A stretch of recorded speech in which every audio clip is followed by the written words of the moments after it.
सवेरा होते ही दीप्ति की बंदी बंधाई दिनचर्या आरंभ हो गई थी। कई बार उसे लगता था न कभी सूरज उगना छोड़ेगा और न कभी उसकी दिनचर्या बदलेगी। वही फ्रेश होकर पति और बेटे का पहले नाश्ता, फिर टिफिन तैयार करना, बीच में मांझी को बैठाकर चाय पकड़ाना और खुद की ठंडी हो चुकी चाय को एक घूंट में गले से नीचे उतारकर सवेरे की चाय की खानापूर्ति करना। इन सब में एक सेकंड भी इधर उधर होना मतलब स्कूल या ऑफिस में किसी एक को देरी होना। दीप्ति ने पराठा सेकने के लिए तवा चढ़ाया ही था कि माँ जी की घंटी बज गई। माँ, दीप्ति टिफिन तैयार कर रही है, अभी आती है। अजय ने मोबाइल पर नजरें गड़ाए हुए ही चिल्लाकर जवाब दिया। मोबाइल के नीचे ताजा अखबार भी इस उम्मीद में खुला पड़ा था कि कोई उस बेचारे पर भी नजर मार ले। लेकिन आज भी अजय की मोबाइल पर फिसलती निगाहों ने नाश्ता समाप्त होने पर उसके पन्ने पलटकर उसे हमेशा की तरह कृतार्थ मात्र कर दिया। जिसे सही मायनों में उसकी कद्र थी और जो उसका एक एक अक्षर पढ़ना चाहती थी, वह तो सब कामों से निवृत्त होते होते इतना थक जाती थी कि पढ़ने की ऊर्जा ही समाप्त प्राय हो जाती थी। देर रात गए कभी लेकर बैठती भी तो अजय यह कहकर रखवा देते, अभी कुछ देर में नया आ जाएगा, वही पढ़ लेना, सो जाओ और सोने दो। माँ जी की घंटी फिर बजी तो अजय उठकर खड़ा हुआ। दीप्ति ने उम्मीद से उस ओर ताका, किंतु निराशा ही हाथ लगी। अजय टिफिन लेकर निकल चुका था। दीप्ति झुंझला उठी, हर काम की जिम्मेदारी उसी की क्यों समझी जाती है? अजय भी तो अपनी माँ के पास जाकर पूछ सकते थे कि उन्हें क्या चाहिए, और सिर्फ पूछ ही क्यों, पकड़ा भी तो सकते थे। दीप्ति को आश्चर्य होता। माँ जी की घंटी की तीव्रता और पुनरावृत्ति उसे इतना उद्विग्न कर देती है, किंतु अजय के कानों पर जू तक नहीं रेंगती। ठंडी चाय का घूंट हल्के से नीचे उतारकर दीप्ति मांझी के कमरे की ओर लपकी। ओह! कांपते हाथों से चाय छलक कर बिस्तर और कपड़ों पर फैल गई थी। अपराधी सी गठरी बनी बैठी मांझी को देखकर दीप्ति के दिल में ढेर सारी सहानुभूति उमड़ आई। अरे, आप बोल देती नी कि चाय गिर गई। मांझी को संभालते दीप्ति अपनी अपेक्षा पर शर्मिंदा हो उठी। माँ आजकल बोलते हुए इतना अटकने और हाँफने लगी है कि खुद उन दोनों ने ही उन्हें आवाज लगाने की मनाही कर रखी है और समाधान के तौर पर पूजा वाली घंटी उनके पास रख दी है। आपने चाय पी भी या सारी गिर गई? सब गि... कोई बात नहीं, मैं दूसरी बनाकर लाती हूँ। मांझी को कांपते हाथों से बिस्तर झाड़ते देख दीप्ति ने उन्हें रोक दिया। सुनीता आने वाली है, अभी सब कर देगी। पड़ोस से खटर पटर की तेज आवाजें आने लगी तो दीप्ति ने दोनों कानों पर हाथ धर लिए। उफ! एक तो इस रिनोवेशन के मारे नाक में दम है, जाने कब खत्म होगा। बड़बड़ाती दीप्ति रसोई में जाकर चाय बनाने लगी। तब तक सुनीता आ गई। उसे देखकर दीप्ति के चेहरे पर सुकून बिखर गया।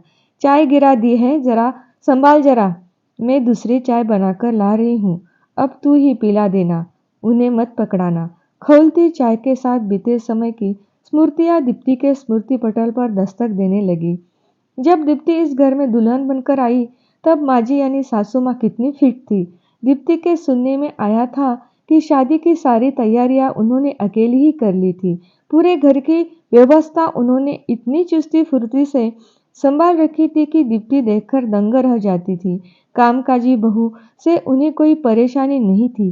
बेटे अजय की तरह वे उसके लिए भी नाश्ता टिफिन सब तैयार कर देती थी। दीप्ति को संकोच होता तो उसे लड़ियाने लगती, मुझे सास नहीं अपनी माँ समझा कर, मुझे अच्छा लगेगा यदि तू अधिकार भाव से मुझसे कुछ मांगेगी या कहेगी।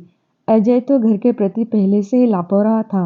अब दीप्ति ने उसके कपड़े मोजे आदि निकालने की जिम्मेदारी भी संभाल कर उसे और भी लापरवाह बनवा दिया। माजी शिकायत भी करती और बेटे बहू का प्यार देखकर खुश भी होती। उनकी खुशी तब दोगुनी हो गई जब दीप्ति के पांव भारी हुए। दीप्ति तो आखिरी महीने तक ऑफिस जाना चाहती थी, लेकिन डॉक्टर ने जटिल केस बताते हुए बेड रेस्ट की सलाह दी तो घर वालों के माथे पर चिंता की लकीरें खींच गई थी। बेटी, नौकरी जरूरी नहीं है, अपने स्वास्थ्य की फिक्र कर, मैं संभाल लूंगी सब, मांझी ने हौसला दिया था। आरंभ में मेडिकल फी बिना वेतन और अंततः दीप्ति को बेमन से नौकरी छोड़ने का निर्णय लेना पड़ा था। प्राइवेट नौकरी तो घर की खेती होती है, जब तू करने लायक हो दूसरी कर लेना, क्यों चिंता करती है? इस अवस्था में तेरा खुश और चिंता मुक्त रहना ज़्यादा जरूरी है। माँ जी की दिलासा और हौसला अफजाई से दीप्ति को तब बहुत सहारा मिलता था। यह शायद माँ जी की अतिशय देखरेख ही थी कि इतने जटिल केस के बावजूद दीप्ति सामान्य प्रसव से पार्थ को जन्म दे पाई थी। अभी सब भरपूर खुशियाँ भी न मना पाए थे कि डॉक्टर ने अगली चेतावनी दे दी। डॉक्टर के अनुसार बच्चा बहुत कमजोर था और उसे भरपूर देखरेख की आवश्यकता थी। मांझी ने एक बार फिर कमर कस ली थी। उसकी हिम्मत देख दीप्ति और अजय को भी जोश आ गया था। पार्थ के 2 साल का होते होते डॉक्टर ने उसे भी हरी झंडी दिखा दी थी। दीप्ति ने फिर से नौकरी शुरू करने का मानस बनाना आरंभ ही किया था कि स्वस्थ हसमुख मांझी को अचानक ब्रेन स्ट्रोक हो गया। पूरा परिवार हिल गया था। यदि नींव ही डगमगा जाए तो इमारत का अक्षुण्य खड़े रहना कैसे संभव है? समय रहते मांझी को चिकित्सा उपलब्ध हो जाने से जान तो बच गई, पर शरीर की सारी ऊर्जा निचुड़ सी गई थी। बिना किसी सहारे के उठना बैठना भी उनके लिए दूभर हो गया था। हाथ पांव कमजोरी के कारण कांपते रहते थे। मुंह से कोई शब्द निकालने में इतना प्रयास करना पड़ता कि शरीर पस्त हो जाता। इसके बाद भी निकले टूटे फूटे शब्दों को जोड़कर समझने में सामने वाले को भारी मशक्कत करनी पड़ती थी। हर वक्त मांझी के पास बनने रहना संभव नहीं था। निदान स्वरूप पूजा की घंटी उनके पास रख दी गई। पार्थ का नर्सरी में एडमिशन हो जाने से दीप्ति का कार्यभार कुछ हल्का हुआ था, पर मांझी के बिस्तर से लग जाने से उसे कुछ भी सूझना बंद हो गया था। सवेरे उन्हें तैयार करने और एक बारगी खिला पिला देने के लिए सुनीता नामक नर्स की व्यवस्था हुई तो दीप्ति को थोड़ी सांस आई, पर फिर भी दिन भर उन्हें संभालते वह बेतरह थक जाती थी। कभी मांझी के हाथ से खाते हुए चम्मच छिटक जाता, कभी पानी का गिलास खाली, कभी बाथरूम जाने की हरारत, कभी ठंड तो कभी पसीना। दीप्ति को लगता घंटी आ जाने से मांझी की अपेक्षाएं बढ़ गई है। घंटी उनके लिए भले ही राहत लेकर आई हो, दीप्ति के लिए तो सिरदर्द बन गई थी। सोते जागते उसके कानों में घंटी की आवाज ही गूंजती रहती। जरा सा अनसुना करने पर घंटी की आवाज तीव्रतर हो जाती और दीप्ति पहुंचने तक बजती ही रहती। झुंझलाहट से भरी दीप्ति सोचने पर मजबूर हो जाती कि इतना मरियल शरीर जो कि करवट भी स्वयं नहीं ले पाता, एकाएक इतनी जोर से घंटी बजाने की ताकत कहाँ से जुटा लेता है। हालांकि यह झुंझलाहट कुछ पलों की ही होती थी। माजी के पास पहुंचकर उसकी जरूरत जानकर यह सहानुभूति में तब्दील हो जाती थी। एक बार तो माजी को फिर से हल्का स्ट्रोक आया हुआ था। डॉक्टर ने ऐसी आपातकालीन स्थिति के लिए एक टैबलेट दे रखी थी जो तुरंत उनके मुंह में रख देनी होती थी। माजी को अब ऐसे किसी खतरे का पूर्वाभास हो जाता और वे तुरंत घंटी बजाकर दीप्ति को बुला लेती थी। इतनी सेवा शुश्रूषा के बाद भी मांझी की स्थिति में कोई उल्लेखनीय सुधार नहीं हो रहा था, बल्कि स्वास्थ्य दिन प्रतिदिन गिरता ही जा रहा था। उसके साथ ही तबीयत पूछने आने वाले रिश्तेदारों के घर में आना जाना ही बढ़ती जा रही थी। दूर दराज से मांझी के भाई बहन भतीजे भांजियां आते तो स्वाभाविक रूप में घर पर ही रुकते। दीप्ति का कार्यभार दुगुना तिगुना चौगुना तक हो जाता, पर स्थिति की नजाकत समझते हुए वह सब कार्यभार संभाले हुए थी। आज तड़के ही भोपाल वाले मामी जी को नाश्ता करवा कर साथ खाना बांधकर रवाना करने के बाद दीप्ति को थकान के मारे चक्कर सा आने लगा था। आज सर्दी भी कड़ाके की थी। अजय और पार्थ का टिफिन तैयार कर वह फिर से रजाई में दुबक गई। अत्यंत गहरी नींद में उसे मांझी की घंटी बजने का आभास हुआ तो वह रजाई में और अंदर सरक गई। अजीब है, वह भी सपने में भी उसके कानों में घंटी ही बजती रहती है। लगभग 2 घंटे की गहरी नींद लेकर दीप्ति उठी तो काफी फ्रेश महसूस कर रही थी। खिड़की से छन छन कर आती धूप बेहद भली लग रही थी। एक भरपूर अंगड़ाई लेकर दीप्ति ने बिस्तर छोड़ा। अजय और पार्थ जा चुके थे, पर पूरा घर बिखरा पड़ा था। लेकिन नींद पूरी हो चुकने के कारण आज दीप्ति को झुंझलाहट नहीं हुई। मैले कपड़े मशीन को सुपुर्द करने जाते वक्त उसने मांझी के कमरे में झांका। उड़की हुई रजाई में कोई हलचल न देख उसने राहत की सांस ली। आज तो मांझी भी भाई भाभी को रवाना कर तान कर सोई लगती है।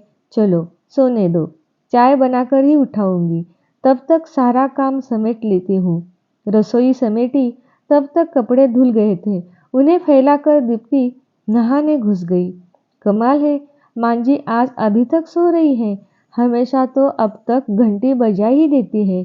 चाय चढ़ाती दीप्ति ने सोचा, अब तो सुनीता भी आने वाली है, चलो उसकी भी बना देती हूँ। दीप्ति ने चाय में पानी डाला ही था कि सुनीता आ गई।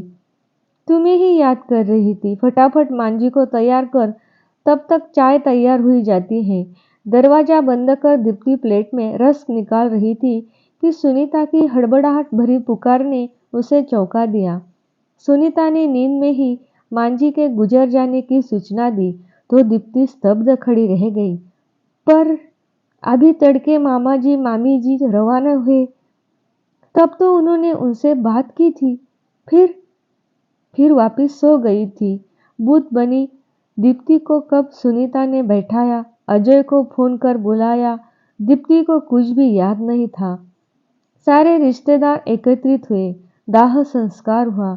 दीप्ति कठपुतली की तरह रिश्तेदारों के निर्देशानुसार सब करती रही। रिश्तेदार उसे ढांढस बढ़ाते, तुमने तो बहुत सेवा की उनकी, तुम्हारी वजह से ही इतने दिन और जी ली, वरना तो शरीर में शेष ही क्या रह गया था। प्रत्युत्तर में दीप्ति खोई खोई सी उन्हें ताकती रहती। वह किससे कहे कि अपराध बोध का एक कांटा उसके सीने में गहरे तक धंस गया है, जो उसे न चैन से सोने देता है, न उठने देता है, न बैठने। क्या उस दिन गहरी नींद में उसने सचमुच मांझी की घंटी की आवाज़ सुनी थी, या वह एक सपना मात्र था। यदि मांझी ने सचमुच घंटी बजाई होती और उसने अनसुना किया होता तो मांझी और जोर जोर से तब तक घंटी बजाती रहती जब तक कि वह रजाई छोड़कर उठ न जाती। दीप्ति की अंतरात्मा ने तर्क किया, हाँ तो उन्होंने बजाई थी, खूब जोर जोर से बजाई थी। तुम्हें घोड़े बेचकर सोती रही, उन्हें स्ट्रोक आया और सब खत्म। अंदर से दूसरी आवाज ने प्रतिकार किया, नहीं। दीप्ति अकेले में ही जोर से चिल्ला उठी। आसपास देखा, कोई भी तो नहीं था। आज सवेरे ही तो अंतिम रिश्तेदार कानपुर वाली मौसी जी रवाना हुई थी। पार्थ को स्कूल छोड़कर आज से अजय ने भी ऑफिस ज्वाइन कर लिया था। वह घर में अकेली है, नितांत अकेली। जिंदगी में पहली बार मांझी भी नहीं है। दीप्ति की सहमी सी निगाहें मांझी के कमरे की ओर उठ गई। यह क्या? उसके कानों में अचानक मांझी की घंटी की आवाज कैसे गूंजने लगी। उफ, मैं पागल हो जाऊंगी। दीप्ति ने दोनों कानों पर हाथ धर दिए, पर घंटी की आवाज आती रही। वह फिर सपना देख रही है, वह भी जागती आंखों से। दीप्ति ने खुद को चिकोटी काटी। नहीं, यह सपना नहीं है तो फिर क्या? मांझी की भटकती आत्मा घंटी बजा रही है। भय से दीप्ति के रोंगटे खड़े हो गए। इतनी ठंड में भी वह पसीने से नहा उठी। अरे, यह आवाज तो दीवार के उस ओर से आ रही लगती है। आवाज की दिशा में दीप्ति के कदम अपने फ्लैट से निकलकर पड़ोस के फ्लैट की ओर बढ़ गए थे। वह तो भूल ही गई थी, अजय ने 2 दिन पूर्व उसे बताया था कि पड़ोस वाले फ्लैट में रिनोवेशन पूरा करवा कर नए पड़ोसी आ गए हैं। दीप्ति जाकर उनसे मिल आए कि उन्हें कुछ चाहिए तो नहीं। दरवाजा दीप्ति की ही हम उम्र संध्या ने खोला। दीप्ति के परिचय देने पर वह उसे ससम्मान अंदर ले गई। संवेदना व्यक्त करने आना तो हमें था, पर घर व्यवस्थित करने में इतना उलझे रहे। दीप्ति का ध्यान अंदर से आती घंटी की आवाज पर लगा देख वह बोल उठी, मेरी सास है, पूजा कर रही है। तब तक मांझी की ही उम्र कद काठी की महिला धूप लेकर बाहर आ गई। दीप्ति ने धूप लेकर उनके चरण स्पर्श किए तो संध्या ने दीप्ति का परिचय दिया। ओह, कब से संध्या को आपके यहाँ चलने का बोल रही हूँ, पर यह बेचारी भी क्या करे, पूरा घर फैला हुआ है। बहुत दुख हुआ आपकी मांझी का सुनकर। सुना है बहुत प्यार था आप दोनों में। मैं आपका दर्द समझ सकती हूँ। दुखी मत होइए। बड़े बुजुर्ग साथ रहे, दूर रहे या बहुत दूर चले जाए, उनका आशीर्वाद अपने बच्चों पर हमेशा बना रहता है। वह भी बिना किसी गिले शिकवे के। दीप्ति अपलक उन्हें देखे जा रही थी। लग रहा था मांझी उसे अपराध बोध से उबारने के लिए सामने आ खड़ी हुई है। उसकी आंखें डबडबा आई। संध्या की सास शायद दीप्ति की मनस्थिति भाप गई थी। उन्होंने अपना वरद हस्त दीप्ति के सिर पर रखते हुए उसे अपने पास खींच लिया। तुम मुझमें उनका प्रतिरूप देख सकती हो बेटी। दीप्ति अब स्वयं को रोक न सकी। उनके गले लग वह फूट फूट कर रो पड़ी। बहते आंसुओं के साथ मन में घर कर गया। अपराध बोध भी बहता चला गया। तो दोस्तों, ये थी आज की कहानी। आपको कैसी लगी? अच्छी लगी तो लाइक कर दीजिए, चैनल को सब्सक्राइब कर दीजिए और बेल आइकॉन पर दबाइए, क्योंकि मैं आपके लिए लेके आऊंगी ऐसी सुंदर मनमोहक कहानियाँ। धन्यवाद।